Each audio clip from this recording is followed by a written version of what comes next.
हम पढ़ेंगे कृत्रिम श्वसन की विधियां।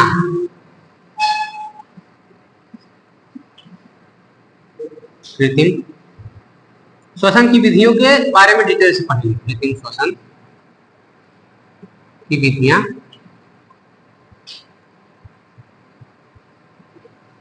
पहला नंबर हम क्या पढ़े थे? शैफर विधि।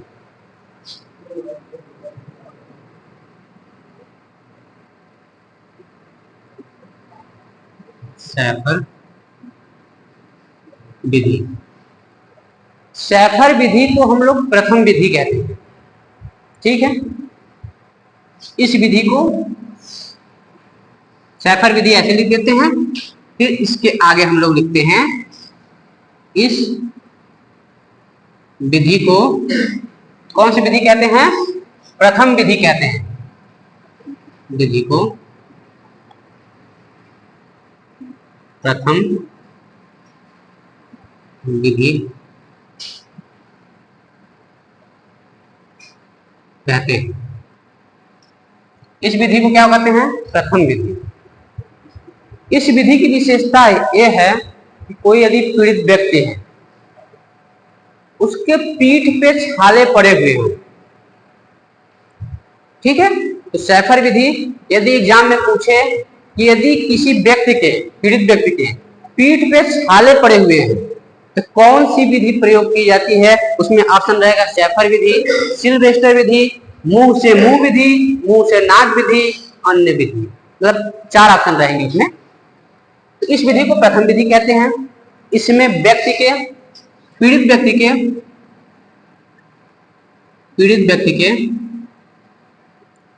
पीठ पे छाले पड़े होते हैं। पीड़ित व्यक्ति के पीठ पे छाले पड़े होते हैं। पीड़ित व्यक्ति के पीठ पे छाले पड़े होते हैं। पीठ पर छाले पड़े होते हैं। हम लोग इलेक्ट्रिक चीजें पढ़ रहे हैं।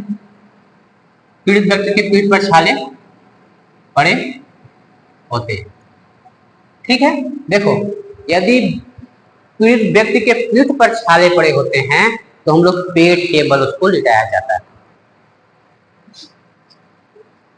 समझ में आ रहा है? क्योंकि यहाँ तो छाला पड़ा है, तो इस अगर इस साइड से लिटाएंगे तो दर्द होगा। तो पीड़ित को, और उसका और भी प्रोसेस है, पीड़ित व्यक्ति को कौन से बल? पेट के बल लिटाया जाता है। पेट के बल लिटाया जाता है।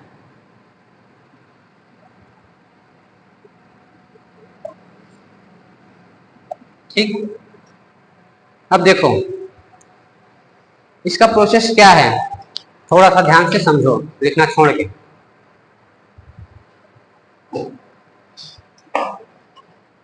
अब कैमरा के सामने ये देख सकते हैं कि इसके पीठ पे छाले पड़े हुए हैं और इसको पेट के बल लिटाया गया है। इसका मतलब ये कौन सी विधि है? शैफर विधि। ठीक है, देखो मैं इसके बारे में बता रहा हूं, कैमरा पे फोकस यहां देखना है। ठीक है, पेट के बल लिटाया गया है। इसमें क्या होगा, सीने के नीचे तकिया लगा देते हैं। ठीक है, एक तकिया लगा देते हैं जिससे ये उठा रहे और ये झुक जाए। सिर को एक करवट एक साइड करना चाहिए। इसका तरीका क्या है उपचार का? इसको घुटने के बल, मतलब घुटने के पास ऐसे, घुटने के बल बैठ जाएं, जैसे ये बैठा हुआ है, घुटने के बल, ठीक है, यहां तक चारों अंगुलियां, दोनों हाथ से चारों अंगुलियां सटी होनी चाहिए और अंगूठा 90 डिग्री पर होना चाहिए। ऐसे ऐसे, ठीक है, होना चाहिए। ठीक, फिर क्या करना चाहिए, धीरे धीरे और ऊपर करना चाहिए और थोड़ा सा दबाव देना चाहिए। यह है आपकी शैफर विधि। शैफर विधि का डायग्राम है। फिर यहां आगे निकल गया, यहां से किया है, फिर यहां थोड़ा आगे किया, दबाव दिया यहां से, यह आपकी शैफर विधि। ये है आपकी सिल्वेस्टर विधि, जिसके बारे में हम लोग पढ़ेंगे। ठीक है। और क्वेश्चन पूछता है एग्जाम में, यह क्रिया कितनी बार करनी चाहिए? ठीक है, यह क्रिया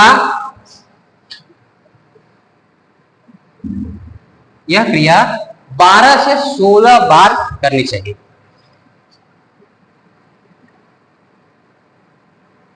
12 से 16 बार।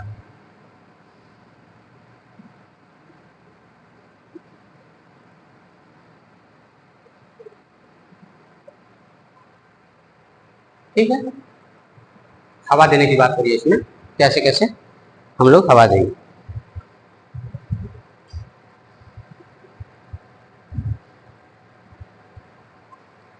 ये हमारा मुंह इस साइड रहेगा, इस साइड रहेगा ना, तो ऐसे मतलब एक साइड झुका रहेगा, तो उसको 10 से 12 बार हवा देना है। ठीक है। अब दूसरा विधि कौन सी होती है? सिल्वेस्टर विधि।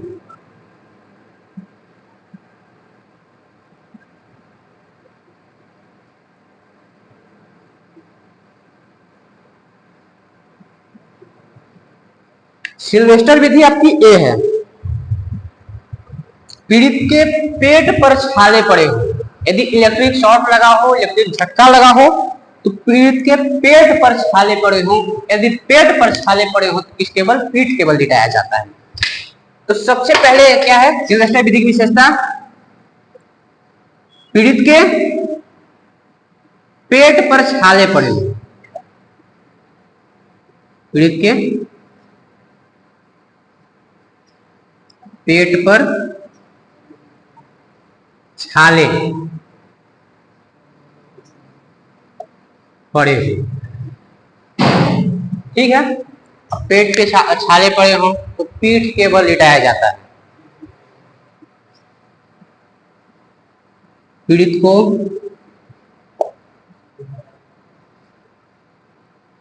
को किसके बल? पीठ के बल लिटाया जाता है।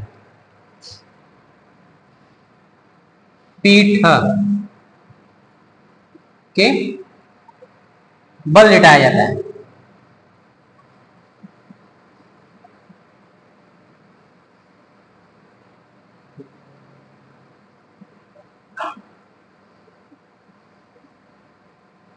पीठ के बल लिटाया जाता है। यहां भी यहां तकिया रख दिया जाता है पीठ पर, पीठ के नीचे, जिससे उसका सिर नीचे झुक जाए और श्वसन देने में आसानी रहे मुंह से। तो यह क्रिया कितनी बार? यह क्रिया भी 12 से 16 बार, 12 से 16 बार की जाती। ठीक है। इसमें एक चीज जरूरी होना है कि मुंह साफ सुथरा होना चाहिए, नहीं कि मुंह में कुछ भरा हुआ है आप श्वसन दे रहे हो, ऐसा नहीं होना चाहिए। मुंह साफ सुथरा होना चाहिए। और तीसरी जो विधि होती है मुंह से मुंह विधि, जिसको हम लोग लाबार्ड विधि कहते हैं, जो आजकल बहुत ही ज्यादा प्रचलित है। तीसरी विधि है लाबार्ड विधि। लाबार्ड विधि को बोलते हैं मुंह से मुंह विधि।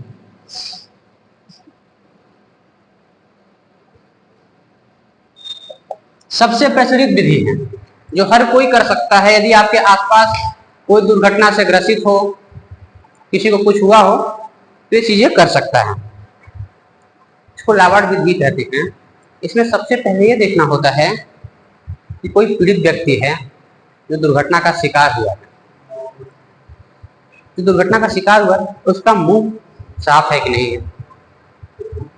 ठीक है, उसका मुंह साफ है कि नहीं है। यह क्रिया भी 12 से 16 बार की जाती है। इसको पीठ के बल लिटाया जाता है, पीठ के बल लिटाया जाता है, जिससे आसानी से क्रिया पूरी की जा सके।